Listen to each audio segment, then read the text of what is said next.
राम राम राम राम राम राम राम राम राम नारायण नारायण। संबंध। अर्जुन का भय दूर करने के लिए भगवान आगे के 39वें श्लोक में उनको देव रूप देखने की आज्ञा देते हैं। माते व्यथा मा च विमूढ़ भावो दृष्ट्वा रूपं घोरमीदृङ् ममेदम् व्यपेतभिः प्रीतमना पुनः त्वं तदेव मे रूपमिदं प्रपश्य। यह इस प्रकार का मेरा घोर रूप देखकर तेरे को व्यथा नहीं होनी चाहिए और मूढ़ भाव भी नहीं होना चाहिए। अब निर्भय और प्रसन्न मन वाला होकर तो फिर उसी मेरे इस चतुर्भुज रूप को अच्छी तरह देख ले। व्याख्या। माते व्यथा मा च विमूढ़ भावो दृष्ट्वा रूपम घोर मिद्रिंग ममेदम। विकराल दाढ़ों के कारण भयभीत करने वाले मेरे मुखों में योद्धा लोग बड़ी तेजी से जा रहे हैं।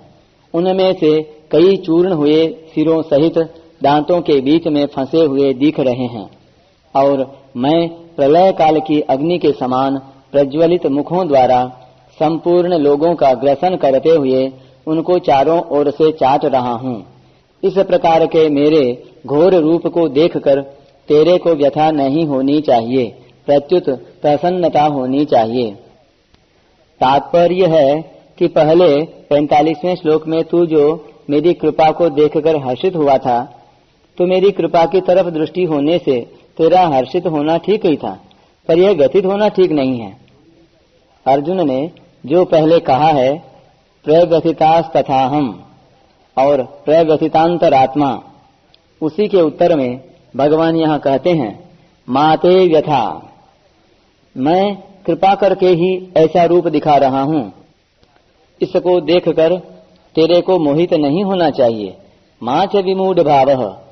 दूसरी बात, मैं तो प्रसन्न ही हूँ और अपनी प्रसन्नता से ही तेरे को यह रूप दिखा रहा हूँ, परंतु तू जो बार बार यह कह रहा है कि प्रसन्न हो जाओ प्रसन्न हो जाओ, यही तेरा विमूढ़ भाव है, तो इसको छोड़ दे। तीसरी बात, पहले तूने कहा था कि मेरा मोह चला गया, पर वास्तव में तेरा मोह अभी नहीं गया है। तेरे को इस मोह को छोड़ देना चाहिए और निर्भय तथा प्रसन्न मन वाला होकर मेरा वह देव रूप देखना चाहिए। तेरा और मेरा जो संवाद है, यह तो प्रसन्नता से, आनंद रूप से, लीला रूप से होना चाहिए। इसमें भय और मोह बिल्कुल नहीं होने चाहिए। मैं तेरे कहे अनुसार घोड़े हाँकता हूँ, बातें करता हूँ, विश्व रूप दिखाता हूँ, आदि सब कुछ करने पर भी तूने मेरे में कोई विकृति देखी है क्या? मेरे में कुछ अंतर आया है क्या? ऐसे ही मेरे विश्व रूप को देखकर तेरे में भी कोई विकृति नहीं आनी चाहिए। अपने में कई तरह का परिवर्तन देखने पर भी अर्जुन सब अवस्थाओं में भगवान को निर्विकार ही मानते हैं। तभी तो उन्होंने गीता के आदि, मध्य तथा अंत में भगवान के लिए अच्युत संबोधन का प्रयोग किया है। जैसे पहले अध्याय के 21वें श्लोक में, 11वें अध्याय के 42वें श्लोक में और 18वें अध्याय के 43वें श्लोक में भगवान के लिए अच्युत संबोधन का प्रयोग किया है। हे अर्जुन, तेरे को जो भय लग रहा है वह शरीर में अहंता ममता यानी मैं और मेरापन होने से ही लग रहा है। अर्थात अहंता ममता वाली चीज शरीर नष्ट न हो जाए, इसको लेकर तू भयभीत हो रहा है। यह तेरी मूर्खता है, अनजानपना है, इसको तू छोड़ दे। आज भी जिस किसी को जहाँ कहीं जिस किसी से भी भय होता है, वह शरीर में अहंता ममता होने से ही होता है। शरीर में अहंता ममता होने से वह उत्पत्ति विनाशशील वस्तु को रखना चाहता है, यानी प्राणों को रखना चाहता है। यही मनुष्य की मूर्खता है और यही आसुरी संपत्ति का मूल है। परंतु जो भगवान की तरफ चलने वाले हैं, उनका प्राणों में मोह नहीं रहता, प्रत्युत उनका सर्वत्र भगवत भाव रहता है और एकमात्र भगवान में प्रेम रहता है, इसलिए वे निर्भय हो जाते हैं। उनका भगवान की तरफ चलना दैवी संपत्ति का मूल है। नृसिंह भगवान के भयंकर रूप को देखकर देवता आदि सभी डर गए, पर प्रहलाद जी नहीं डरे, क्योंकि प्रहलाद जी की सर्वत्र भगवत बुद्धि थी। इसलिए वे नृसिंह भगवान के पास जाकर उनके चरणों में गिर गए और भगवान ने उनको उठाकर गोद में ले लिया तथा उनको जीभ से चाटने लगे। व्यपेत धीहि प्रीत मनः पुनस्त्वं तदेव मे रूपमिदं प्रपश्य। अर्जुन ने 45वें श्लोक में कहा था, भयेन च प्रव्यथितं मनो में। अतः भगवान ने भयेन के लिए कहा है व्यपेत धीहि, अर्थात तू भय रहित हो जा, और प्रव्यथितं मनः के लिए कहा है प्रीत मनः, अर्थात तू प्रसन्न मन वाला हो जा। भगवान ने विराट रूप में अर्जुन को जो चतुर्भुज रूप दिखाया था, उसी के लिए भगवान पुनः पद देकर कह रहे हैं कि वही मेरा यह रूप तू फिर अच्छी तरह से देख ले। तदेव कहने का तात्पर्य है कि तू देव रूप के साथ, अर्थात विष्णु रूप के साथ ब्रह्मा, शंकर आदि देवता और भयानक विश्व रूप नहीं देखना चाहता, केवल देव रूप ही देखना चाहता है, इसलिए वही रूप तू अच्छी तरह से देख ले। अर्जुन की प्रार्थना के अनुसार भगवान अभी जो रूप दिखाना चाहते हैं, उसके लिए भगवान ने यहाँ इदम शब्द का प्रयोग किया है। संजय और अर्जुन की दिव्य दृष्टि कब तक रही? संजय को वेदव्यास जी ने युद्ध के आरंभ में दिव्य दृष्टि दी थी। एषते संजयो राजन युद्धमेतद् वदिष्यति एतस्य सर्वसंग्रामे न परोक्षं भविष्यति। चक्षुषा संजयो राजन दिव्ये नैव समन्वितः कथयिष्यति ते युद्धं सर्वज्ञश्च भविष्यति। राजन, यह संजय आपको इस युद्ध का सब समाचार बताया करेगा। संपूर्ण संग्राम भूमि में कोई ऐसी बात नहीं होगी जो इसके प्रत्यक्ष न हो। राजन, संजय दिव्य दृष्टि से संपन्न होकर सर्वज्ञ हो जाएगा और तुम्हें युद्ध की बात बताएगा।